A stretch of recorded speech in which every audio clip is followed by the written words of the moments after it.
Today we're talking all about how to build the perfect pull-up. We're going to be starting by talking about the primary movers in the pull-up, including the anatomy and functions as well as the biomechanics, how they're actually helping during this classical movement. Then from there I'll be talking about the ideal form. I'll talk everything from grip position to actually initiating in the concentric phase, and then initiating the eccentric phase and all of the steps in between. And then after that, I'll be talking about some common progressions in case you're kind of weak to pull-ups and you're just starting out, which is totally fine. I got you covered. And then next up, we'll just discuss some common mistakes to avoid on the pull-up. And lastly, I'll just kind of summarize everything. Okay? Well, the pull-up actually uses your entire back. We're talking lower mid traps as well as your latissimus dorsi musculature, as well as your teres major and minor, a little bit of your erector spinae, etc., so on and so forth. The primary drivers are just going to be the lats and the biceps. Those are the two muscles that we're really working to an extremely large degree. So when people usually think of pull-ups, they're thinking of vertical pull that really is hitting that width factor, as in it's hitting the lats, because the lats are these wing muscles that protrude from the sides of your body when they're developed. And it's also hitting the biceps because the biceps are the secondary mover in order to assist your back musculature in order to actually bring you up to the bar that you're pulling from. So let's just start by talking about the lats. Now, the lats are mainly responsible for shoulder adduction, or bringing the arm in, and then scapulae retraction, so bringing your scapular blades together, and depression, so bringing them down. Those are the three functions of the lats, the three primary functions, that is, and they're the most, lucrative in terms of doing the pull-up. So that's really the main functions that are going to be engaged while you are doing the pull-up. So it's whenever you're looking for an exercise that really builds a target muscle, you really want to look at the functions and see, is it hitting all the primary functions to a very large degree? And in this case, it most certainly is. The pull-up is a great lat exercise because you are taking the lats through their full range of motion and using all their functions effectively. Beyond this, moving on to the biceps main function is arm supination and arm flexion, so closing the distance between your lower arm bone and your upper arm bone. In this case, the biceps are mainly being worked through elbow flexion. You're not really getting a large degree of elbow supination because that would be more prominent during a chin up, but we're working a pull up, and the difference is a chin up is supinated and a pull up is pronated. So by doing it pronated, we're activating the biceps a little bit less by only working on one of their functions, elbow flexion, instead of supination, and then we are shifting that emphasis more to our back and thus our lats. So if you want to get a lot of a bicep stimulus, try doing chin-ups. That can be a different episode, but today we're really talking about the pull-ups because it is one of the kings of back development, and especially one of the kings of lat development. So of course it is all going to start with your grip position, because you got to have your setup right first in order to initiate the movement properly. So I really like to kind of go with like a slightly outside shoulder width grip, so it would be like about right here for me. And if you go super wide, then that's actually going to be limiting the range of motion that you can do through shoulder adduction of the lats. And thus, you're not going to be taking the lats through their full paces. We really want to emphasize a full range of motion in order to get the most out of this lift, and especially to get really strong at this particular lift. And then additionally, if we go too narrow, like right here, then what happens? Well, my elbows are going to get in the way, and then that is going to also become kind of a problem. So I like to go shoulder width, maybe a little bit out. If you kind of take your arms at your sides like this and go straight up, and then maybe just go like a tiny bit outside of that, then I think that you are going to be golden in terms of grip positioning. Then additionally, you'll notice I got some straps on, and that's for a reason. I am a huge proponent of using straps on pretty much all of my back movements. It's not actually sacrificing any grip strength. And if you want more forearm development, then just do wrist extensions and wrist curls and stuff like that in order to build them, in my personal opinion, because what's going to give out first? Is it going to be your grip or is it going to be your lats? I guarantee 99% of the time, your grip is going to give out before your lats actually do, because your lats are huge muscles. They're very, very strong. Same with your biceps. They're a lot stronger as well. So that's going to be a huge problem if you're always relying on your grip and you never actually take your lats to failure. If you really want to get stronger, if you want to get bigger, then you have to be going really, really hard and getting your lats all the way through to absolute muscular failure, or at least a 3 RIR, or reps in reserve, 0 to 3 before you actually gas out. If you're not doing that, then you're just kind of be burning your engine and not actually getting too much out of the lift long term. And pull-ups are a very complex and a very, very challenging lift. So we want to be getting the most that we can out of it. And we also want to be starting with it before anything else. Up next, let's start about the starting position of the lats. Once you figure out your grip position, then you're all good. Mine's about right here. Then you want to be starting from a dead hang, because this is the most hypertrophic zone, since your lats are the most lengthened here. So start every single repetition from this dead hang, and just getting into the habit of not starting like all the way up here or something is going to just be in your best interest overall. And then beyond that, let's start talking about the hips and whatnot. Now, as far as the hips are concerned, you're going to be wanting to contract your glutes, because when you contract your glutes, that brings them into extension and will posteriorly tilt your pelvis, and thus it will neutralize your spine. If your glutes aren't flexed, then your core and everything is going to be a lot more wibble wobbly, and you're going to have a very, very hard time in order to keep that stability throughout the range of motion and prevent yourself from leaking power. If you're all over the place, then what do you think's happening?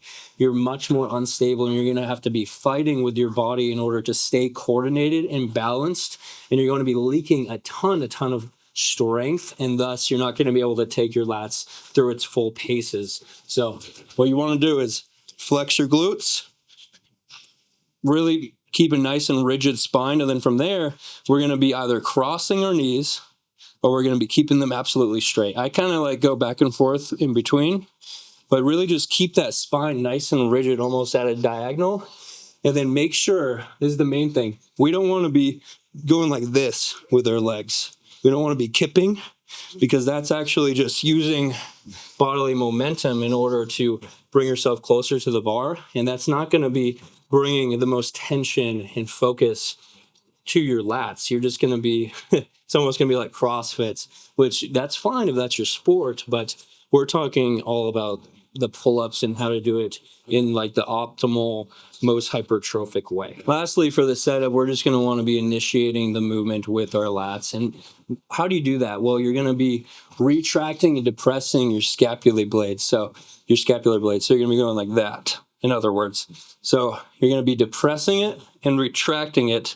And this is just going to initiate the movement with the target muscles. We're going to be initiating the movement mainly with the lats, because that is 2 of the 3 functions that the pull-ups are really working in regards to the lats. The next phase is going to be the concentric phase, or actually the pulling part, where you're going to be bringing kind of your chest towards the bar, in other words. So when you're doing this phase, I really like to focus on driving with my elbows, because after all, the biceps are the main elbow flexor. So if you're really focusing on your arms, then you're just going to be really focusing on your biceps. But if you're focusing more on your elbows, then you're going to be more focusing on your lats. It's kind of just a helpful mind-muscle connection cue in order to engage with your back. Because honestly, like for the longest time, I could not really feel my back working when doing pull-ups. And that's because my biceps were taking over. And since we're already doing it pronated, that shouldn't really be an issue as long as you are really focusing on driving with the elbows. Then beyond that, once we're pulling, we're going to want to be kind of bringing our chest up. This will come naturally when you are depressing and retracting your scapula really well. It'll kind of naturally bring it up, but just keep it up, maintain the whole time. And what this is doing is it's giving your whole back a better line of pull when you are doing the lift. Because if you're just straight, then you're not really having a good line of pull. And by kind of shifting this focus in your body, you're going to be giving them better leverage against the resistance profile. So if you're totally upright, the resistance profile is coming down, and therefore you're not actually engaging as much muscles, versus if you're back, you're going to be getting way more. The last phase is the eccentric phase, or the lowering phase. Now, this one is very, very important.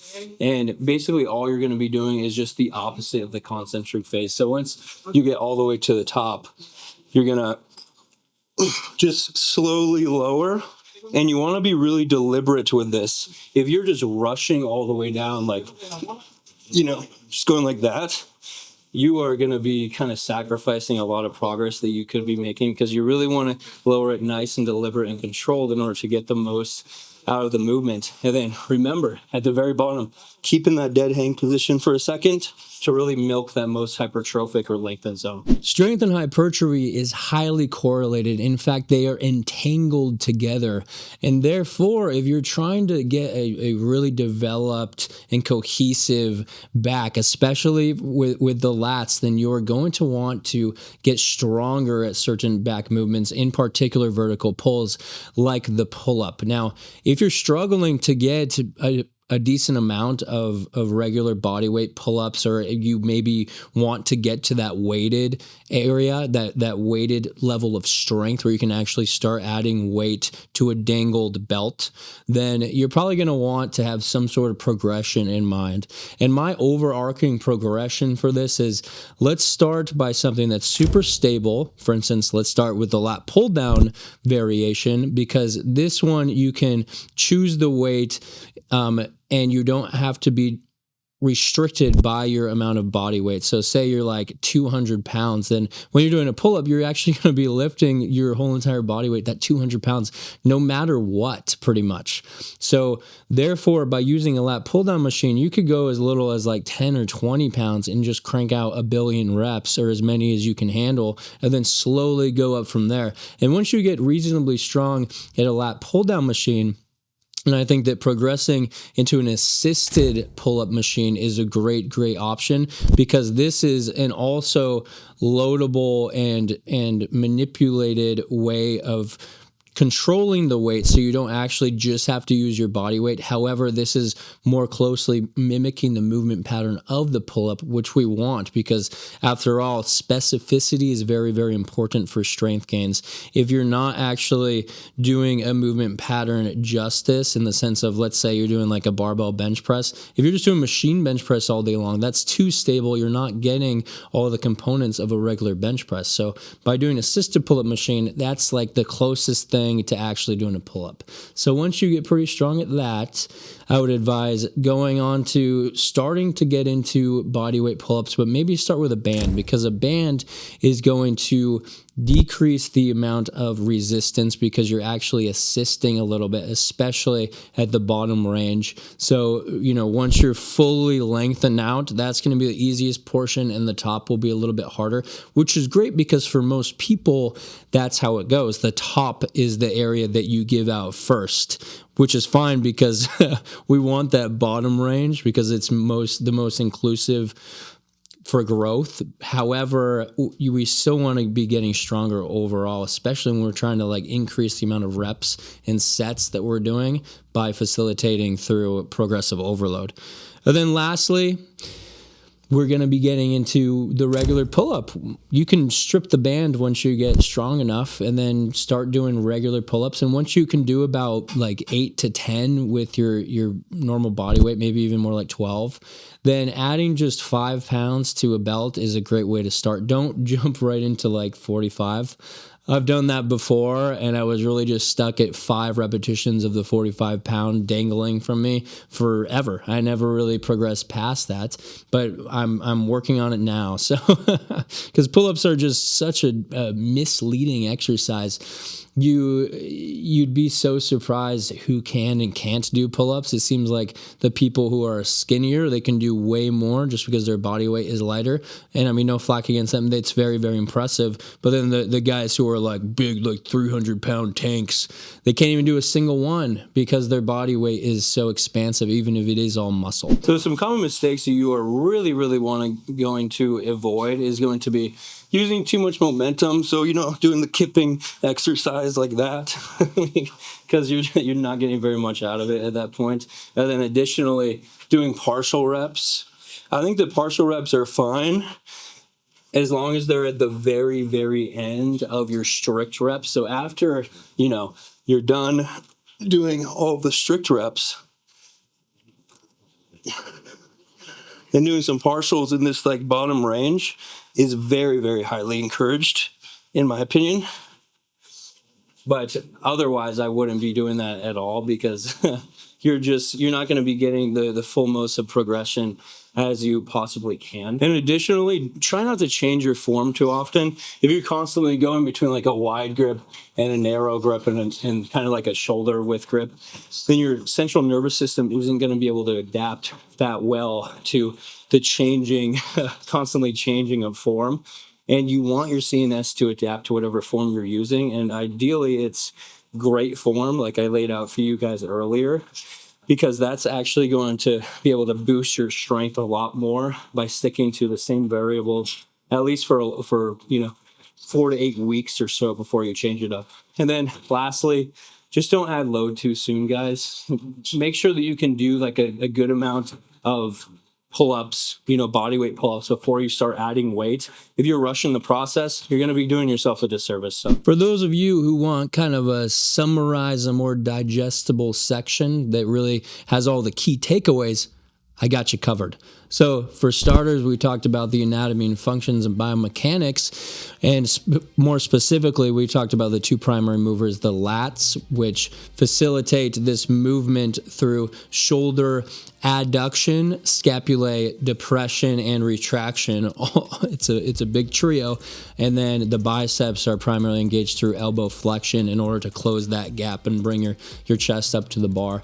Then in terms of like some key form takeaways, we really want to be flexing our glutes in order to stabilize our spine, posteriorly tilting our pelvis, which will actually bring you more into hip extension.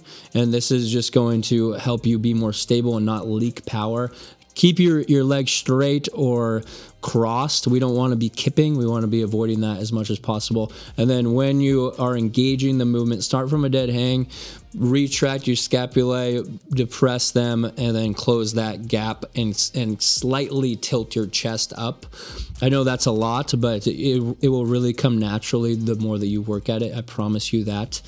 And then from there, we talked about some common progressions. We talked about, let's go from the lat pull down to the assisted pull-up machine to the banded pull-up to the bodyweight pull-up to the weighted pull-up. I think that's a great progression, especially if you're new to the gym. And of course, hop in wherever you can. If you're like already pretty strong at the lat pull down, then hop right into the assisted pull-up machine. You don't have to start back from square one. You know what I mean? Then from there, we talked about some common mistakes, like, you don't want to be adding weight too fast. Really take it slow and controlled. Try not to cheat too much, stuff like that. It's some no-brainer things, but you'd be surprised how quickly you can get carried away when you're really trying to get stronger at a movement. So many people, including myself, we rush the process, and it's just going to end up doing more damage than good. You're just going to have to end up going backwards in order to go forwards, if that makes sense. And then, lastly, we just got this summary. So anyways, guys, thank you so much for watching. I really appreciate it. Let me know if I missed anything valuable about the pull-up. I think that I touched on most of the main bullet points that needed to be touched on. And honestly, this was a great one because it probably not only helps out you guys, but it also helped remind me why the pull-up is such a fantastic exercise. And I honestly haven't really done it in a long time, and I'm thinking about making it a staple again, a recurring exercise. So thanks for watching. Have a good one. Bye.